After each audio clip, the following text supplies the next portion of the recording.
На этом месте в ялтинском поселке Айвасиль когда-то стоял уютный домик семьи Мустафаевых с большим садом, богатым хурмой и инжиром. В одночасье все оказалось во власти стихии. Был шикарный участок у меня. Не знаю, люди все ходили любоваться сюда. Пальмы были, фейхоа росло, зизифусы, хурма, инжир. Все, шикарнейший сад был.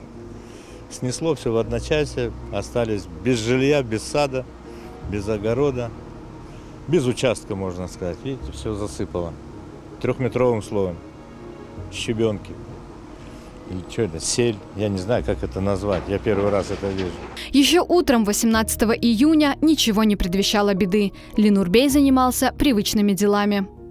Жену отвез в 7 утра на работу, где-то с 7:30 это началось утром, хорошо, что утром, а не ночью. К вечеру, когда вода начала прибывать тут, она начала по двору просто подниматься. Мы вылезли по трассу, пошли до детской площадки, там как перекличка, чтобы все видели, кто жив, кто здоров, как бы поняли, да? Весь поселочек собрался, там все друг друга увидели, потом я вернулся, думаю, машину спас. Машина была на бугру,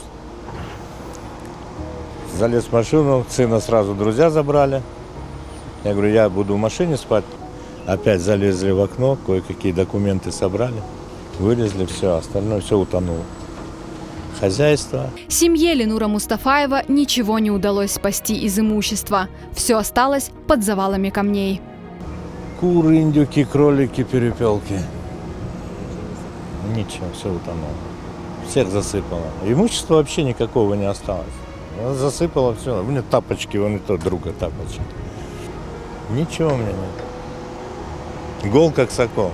Ленур Мустафаев вместе с супругой и сыном больше 20 лет жили в этом доме.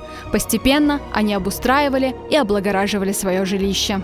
Я жил и строился, потихонечку строился.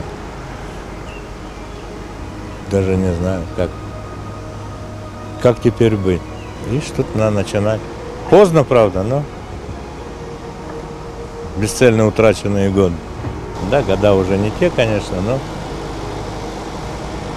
но оптимизма не теряю. Не знаю. Такое неведение, еще такое состояние, как депрессия, не знаю. Между небом и землей. Средств на восстановление дома у семьи нет. Глава семьи Ленур Мустафаев обращается за помощью ко всем неравнодушным.